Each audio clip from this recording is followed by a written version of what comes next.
Hello बच्चों, कैसे हो सब। उम्मीद करता हूँ सब सही होंगे। ठीक है। और मेरे चैनल पर अगर आप नए हो तो प्लीज़ इसको सब्सक्राइब कर दीजिए। ठीक है, शेयर करिए दोस्तों के साथ ताकि हमें मोटिवेशन मिले। और आज जो हम वीडियो कर रहे हैं इसमें हम भारत के टाइम जोन के बारे में करेंगे। ठीक है। और भारत के टाइम जोन को करने से पहले आप हमारा जो फर्स्ट वीडियो हमने ज्योग्राफी का पार्ट 1 बनाया था, जिसमें ग्लोब में भारत की स्थिति को हमने दर्शाया था कि भारत की स्थिति कहाँ है, उसको प्लीज़ ज़रूर पढ़िए। ठीक है, तभी आपको ये हमारा टाइम जोन अच्छे से समझ में आएगा। ठीक है। अभी तक हमने यही पढ़ा था कि हमारा जो भारत का अक्षांशीय और देशांतरीय विस्तार था वो लगभग 30 डिग्री का था दोनों ही। ठीक है, यहाँ तक हम पढ़ चुके थे, जिसने में हमारी पहली वीडियो देखी थी। ठीक है। अब कुछ इम्पोर्टेंट बातें और कुछ कैलकुलेशन कर लेते हैं। ये कैलकुलेशन करने के बाद ही हमें पता चलेगा कि भारत का टाइम जोन है वो कैसे बनाया गया है, कैसे निकलता है। ठीक है, एक बार ये कैलकुलेशन आपको समझ में आ गई तो आपको कोई दिक्कत नहीं आएगी। आप किसी भी जगह का टाइम जोन आप निकाल सकते हो। ठीक है, अगर वहाँ की आपको लोकेशन पता है तो साइट्स पता है तो। ठीक है, तो चलिए देखते हैं। इंपॉर्टेंट बातें इसने दे रखी है। देखिए, पृथ्वी पश्चिम से पूर्व की ओर घूमती है। ठीक है, कैसे? पृथ्वी पश्चिम से पूर्व की ओर घूमती है, एंटी क्लॉकवाइज घूमती है। दिख रहा होगा आपको, ये दिख शो कर रखा है। ठीक है, टोटल जो डिग्री है हमारी सर्कल का जो कोण होता है वो आपको पता ही है, 360 डिग्री का होता है। तो टोटल डिग्री कितनी है? पृथ्वी गोल है तो 360 डिग्री है। ठीक है, 360 डिग्री है। और पृथ्वी को एक पूरा चक्कर लगाने में कितना समय लगता है? 24 घंटे का लगता है, आपको पता ही होगा ये तो। ठीक है, 24 घंटे का अर्थ होता है 440 मिनट। चलिए, ठीक है, 24 घंटे में कितने मिनट होते हैं? 440। तो ये कह रहा है तो पृथ्वी को एक चक्कर लगाने में 24 घंटे अर्थात 440 मिनट का समय लगता है। ठीक है, अब देखा जाए तो 1 डिग्री निकालना हो। ठीक है, तो 440 मिनट में कितने डिग्री? 360। तो 1 मिनट में कितना हो जाएगा? 444 डिवाइड बाय 360। ठीक है, तो 1 डिग्री घूमने में पृथ्वी को कितना समय लगता है? 4 मिनट का। कितना समय लगता है? डिवाइड करेंगे हम तो कितना आ गया? 4 मिनट का। यानी 1 डिग्री से मान लो कि 1 से या 0 से 1 डिग्री पर जाने पर कितना समय लगेगा? 4 मिनट। 1 से 2 पर फिर अगले 4 मिनट लग जाएंगे। ठीक है, यानी 1 डिग्री घूमने में पृथ्वी को 4 मिनट लगते हैं। क्लियर? समझ में आ गया होगा आपको ये। ठीक है, तो इस प्रकार देखिए, 2 देशांतरों को पार करने में, 2 देशांतर रेखाओं को पार करने में कितना समय लग रहा है? 4 मिनट का लगता है। तो भारत का देशांतरीय विस्तार कितना था? ठीक है, लगभग 30 डिग्री था। ठीक है, जो कि हमने किया था 68 डिग्री 7 मिनट से लेकर के 97 डिग्री 25 मिनट तक किया था ना। तो दोनों का गैप कितना था? लगभग 30 डिग्री। ठीक है, कितना था? 30 डिग्री। तो ये कह रहा है 30 डिग्री देशांतर को पार करने में कितना समय लगेगा? एक को 4 मिनट लग रहा है, तो 30 डिग्री पार करने में 3 चौके 12। ठीक है, यानी कि 120 मिनट। ठीक है, तो 30 डिग्री देशांतर को पार करने में 120 मिनट का समय लगेगा, यानी 2 घंटे लगते हैं। 120 मिनट यानी 2 घंटे। ठीक है, जैसे 1 डिग्री 4 मिनट हो गया तो 30 डिग्री 30 × 4 30 × 4। ठीक है, 120 मिनट हो गया, यानी 2 घंटे हो गए आपके। ठीक है, ये मैप में देखिए, मैप में आप अच्छे से समझ पाओगे। मैप में देखिए आप। ठीक है, देखिए हमने जो किया था यहाँ पर, देखिए जो गुजरात का यहाँ पर अंतिम बिंदु था। ठीक है, सर क्रिक बोलते हैं इसको। भारत का जो पश्चिमी अंतिम बिंदु है, पश्चिमी अंतिम बिंदु, उसको सर क्रिक कहा जाता है, ध्यान रखना। ये कहाँ किस पर था? 68 डिग्री 7 मिनट पर। ठीक है, देशांतर पर 68 डिग्री 7 मिनट देशांतर पर था। जबकि जो हमारा सबसे पूर्वी देशांतर पड़ता है वो है अरुणाचल प्रदेश के अंदर किबिथु पॉइंट है। कौन सा है? किबिथु पॉइंट है हमारा वहाँ पर। ठीक है, अंतिम बिंदु, पूर्वी अंतिम बिंदु बोलते हैं इसको, जो कि 97 डिग्री 25 मिनट पर था। ठीक है, तो इन दोनों के अंदर यहाँ से लेकर के यहाँ तक 30 डिग्री का गैप है। ठीक है, 30 डिग्री का अंतर है। ठीक है, यहाँ से लेकर के यहाँ तक का। अब आप सोचिए कि यहाँ से लेकर के यहाँ तक 30 डिग्री का अंतर, यानी कि यहाँ का समय और यहाँ के समय में 2 घंटे का फ़र्क है। ठीक है, यहाँ के समय में और यहाँ के समय में 2 घंटे का फ़र्क है। ठीक है, और पूर्व की तरफ जो समय है वो एडवांस रहता है। ठीक है, तो यानी कि यहाँ पर अगर सुबह के 4 बजे होंगे तो हाँ, यहाँ पर पश्चिम के अंदर, ठीक है, यहाँ पर रात ही होंगी, यहाँ पर रात के 2 ही होंगे, 2 बजे होंगे। ठीक है, तो 2 घंटे का डिफरेंस है। अब 2 टाइम जोन हो गए हमारे। ठीक है, एक तो ये 2 घंटे पीछे हो गया, एक ये 2 घंटे आगे हो गया। ठीक है, तो 2 घंटे का जो ये फ़र्क आ गया, तो बहुत दिक्कत हो जाएगी ऐसे तो हमारे टाइम जोन में।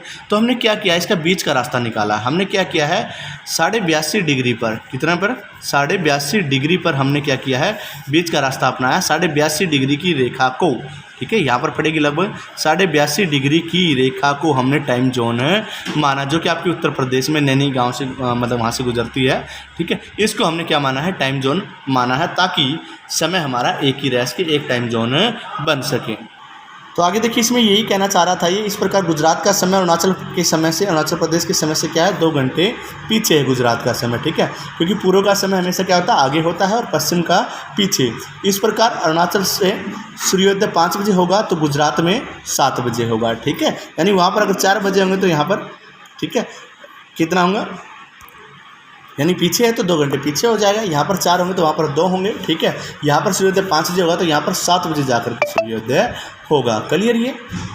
तो हमने इस समस्या का हल करने के लिए क्या तरीका अपनाया वो बता देते। देखिए, मानक रेखा ली हमने, जो समय, मानक रेखा अर्थात समय रेखा जो हमने ली है, ठीक है। समय की समस्या को हल करने के लिए मानक रेखा को लिया गया है। जो समय इस पर होगा वही पूरे भारत में माना जाएगा। मानक का मतलब मध्य की रेखा ली है, 82.5 डिग्री की है ना, 82.5 डिग्री हमने ली है, ठीक है। ना ही उधर का, ना ही गुजरात का लिया हमने, ना अरुणाचल प्रदेश का लिया हमने, बीच का ले लिया, मिड पॉइंट ले लिया, ठीक है।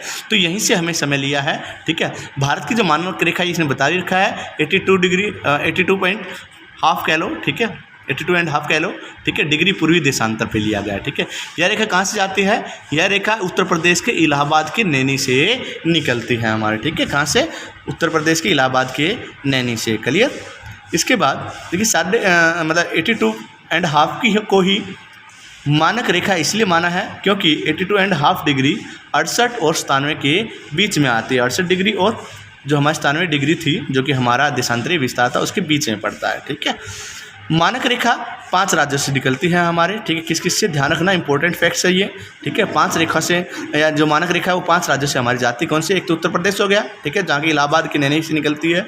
दूसरा मध्य प्रदेश, तीसरा छत्तीसगढ़, ठीक है, चौथा उड़ीसा और 5वां आंध्र प्रदेश है आपका। क्लियर? समझ में आ गया आपको? तो 5 राज्यों से हमारी मानक रेखा जाती है, ठीक है। इसके बाद देखिए इंपॉर्टेंट बातें, भारत और लंदन के समय में अंतर है, कितना है, ठीक है, वो हम निकाल सकते हैं। जो देखिए, जो ग्रीनविच रेखा है वो 0 डिग्री की देशांतरीय रेखा भी कहते हैं, ठीक है, 0 डिग्री की देशांतरीय रेखा भी कहते हैं। अब 1 डिग्री को घूमने में कितना लगता है, 4 मिनट लगता है, ठीक है। तो भारत का टाइम जोन कहाँ से लिया गया है, 82.5 डिग्री पे, ठीक है। तो 82.5 को 4 से मल्टीप्लाई कर दो, ठीक है, तो पता लग जाएगा ग्रीनविच से कितना आगे है हमारा, ठीक है। तो ये कह रहा है भारत और लंदन के समय में अंतर है, ठीक है। कैसे है अंतर, देखिए, पृथ्वी पश्चिम से पूर्व की ओर घूमती है और पूर्व का समय हमेशा आगे रहता है। तो इस प्रकार से 1 डिग्री घूमने में कितना समय लगता था, 4 मिनट, ठीक है। तो 4 गुना भारत की मानक रेखा करेंगे हम। मानक रेखा कितने पे ली गई थी, 82 आएगा, सॉरी यहाँ पर, ठीक है, 82.5, ठीक है, 82.5, ठीक है। तो कितना आ जाएगा, 330 मिनट का, ठीक है। इसको अगर आप मल्टीप्लाई करोगे तो, ठीक है, 330 मिनट आ जाएगा। 330 मिनट का अर्थ होता है 5 और 30 मिनट, यानी कि 5 घंटे और 30 मिनट, ठीक है। अब भारत का जो समय है, जो लंदन से कह लो या ग्रीनविच से कह लो, ठीक है, वो कितना आगे होगा, 5 घंटे 30 मिनट आगे होगा। क्लियर? समझ में आ गया होगा क्यों आगे है, वो मैंने आपको बता ही दिया, ठीक है। अब बात करते हैं, भारत की अक्षांश रेखा 8 राज्यों से गुजरती है। अक्षांशीय रेखा कौन सी, कर्क रेखा, जो भारत के मध्य से जाती है। कौन सी रेखा, देखिए इसमें आपको दिख रहा होगा डॉट्स में, ये डॉट्स वाली, ठीक है, ये डॉट्स वाली देखिए, इसको बोलते हैं हम कर्क रेखा। 23.5 डिग्री की रेखा भी बोलते हैं इसको, ठीक है। तो ये कहाँ से जाती है, भारत के बिल्कुल मध्य से गुजरती है। समझ में आ गई? भूमध्य रेखा से ऊपर कौन सी रेखा है, उत्तर में कर्क रेखा, और दक्षिण में जाएंगे तो मकर रेखा होगी भूमध्य रेखा से, ठीक है। यहाँ पर हम देख लेते हैं, यहाँ पर जैसे पूरा ग्लोब है तो ये भूमध्य रेखा थी हमारी, ठीक है। इसके ऊपर की तरफ देखेंगे तो कौन सी हो जाएगी, कर्क रेखा, जो भारत के बिल्कुल मध्य से जाती है। और दक्षिण में देखा जाए, भूमध्य रेखा के दक्षिण में देखा जाए तो ये मकर रेखा होती है, जो कि आपके लगभग ऑस्ट्रेलिया के मध्य से जाती है। क्लियर? ठीक है। तो ये कह रहा है भारत की जो कर्क रेखा, अक्षांशीय रेखा, यानी कि जो कर्क रेखा की बात कर रहा है, अक्षांश कौन सी रेखा की, कर्क रेखा की, ठीक है। 8 राज्यों से गुजरती हुई, 8 राज्य कौन कौन से देख लीजिए आप, इसमें मैप में दिखा देता हूँ मैं आपको, ठीक है। एक तो आपकी गुजरात से जा रही है, ठीक है, दूसरी मध्य प्रदेश, ठीक है। ऊपर ध्यान से देखिए, राजस्थान का भी कुछ पार्ट लग रहा है, ठीक है। तो गुजरात, राजस्थान, मध्य प्रदेश, छत्तीसगढ़, झारखंड, पश्चिम बंगाल, और आगे देखिए त्रिपुरा, बांग्लादेश तो हमारा देश है ही नहीं, राज्य तो है ही नहीं हमारा, ये अलग से देश है, ठीक है। तो ये त्रिपुरा हो गया फिर आगे, और फिर हो गया मिजोरम। तो यहाँ से कुल 7 राज्यों से भारत के अंदर से कर्क रेखा जाती है। क्लियर, कोई दिक्कत तो नहीं है। इसमें भी यही कह रखा है, गुजरात, राजस्थान, मध्य प्रदेश, छत्तीसगढ़, झारखंड, ठीक है, पश्चिम बंगाल, त्रिपुरा और मिजोरम से ये जो कर्क रेखा है वो हमारे यहाँ से गुजरती है। क्लियर, समझ में आ गया होगा। अब आगे देखिए, आगे बच्चों ये कह रहा है एग्जाम की दृष्टि से कुछ क्वेश्चन पूछता है कर्क रेखा से रिलेटेड, ठीक है। अक्षांशीय रेखा बोलते हैं, कर्क रेखा बोलिए, ठीक है। इससे रिलेटेड कुछ क्वेश्चन आते हैं। क्या क्या क्वेश्चन आते हैं हम देख लेते हैं। एग्जाम में क्वेश्चन आता है क्या, कि किस राज्य की राजधानी अक्षांश रेखा यानी कर्क रेखा के ऊपर, ठीक है, के ऊपर है, तो उसका आंसर आएगा, ठीक है, रांची आएगा, ठीक है, झारखंड की, ठीक है। ध्यान रखना राज्य कौन सा आ जाए, झारखंड, और झारखंड की राजधानी क्या है, रांची आ जाएगा, ठीक है। कौन सी आ जाएगा, रांची आएगा, ठीक है। इसके अलावा आगे कह रहा है जो आपके गांधीनगर है, गुजरात की जो राजधानी है गांधीनगर, और मध्य प्रदेश की राजधानी जो भोपाल है, वो भी कर्क रेखा के नज़दीक है, अक्षांश रेखा का हो या कर्क रेखा का हो, ठीक है। ध्यान रखना कर्क रेखा के बिल्कुल समीप है, ठीक है। तो 3-4 क्वेश्चन बनते हैं। पहला क्वेश्चन तो यही बनता है कि ऐसा कौन सा राज्य है जिसकी राजधानी कर्क रेखा के बिल्कुल ऊपर है, तो वो आपका है झारखंड। झारखंड की राजधानी क्या है, रांची सबसे ऊपर है। फिर इसके बाद गांधीनगर जो कि गुजरात की राजधानी है, भोपाल जो कि मध्य प्रदेश की राजधानी है, वो भी अक्षांश रेखा यानी कर्क रेखा के बिल्कुल समीप है, ठीक है, ठीक है। ये कह रहा है कर्क रेखा के समीप है, जो कि रेखा के दक्षिण में पड़ता है। जो कर्क रेखा जाती है आपकी, उसके दक्षिण में पड़ती है दोनों है, ठीक है। क्लियर, आगे देखिए, आगे कह रहा है अक्षांश रेखा यानी कर्क रेखा की लंबाई मध्य प्रदेश में सबसे अधिक है। किसमें सबसे अधिक है, ध्यान से देखिए, ठीक है।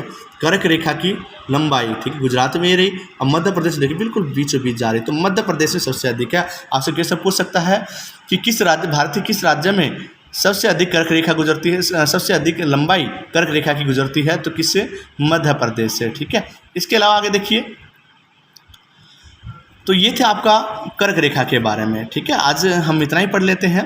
कल हम बाद में इसका अगला टॉपिक शुरू करेंगे, जो भारत की समुद्री सीमा है या तटीय सीमा है, उनके बारे में हम अध्ययन कल करेंगे, ठीक है। आज हमने क्या जाना है, हमारे टाइम जोन के बारे में जाना है भारत के, ठीक है। इसके अलावा जो हमारी कर्क रेखा थी, ठीक है, उसके बारे में हमने जाना किन किन राज्यों से वो गुजरती है, ठीक है। अगर आपको समझ आया हो अच्छे से तो आप बताइए, ठीक है। और कोई दिक्कत हो, कोई प्रॉब्लम हो, तो बच्चे वही बता सकते हैं आपको क्या चीज़ें समझ नहीं आई, ठीक है, उसका भी समाधान किया जाएगा।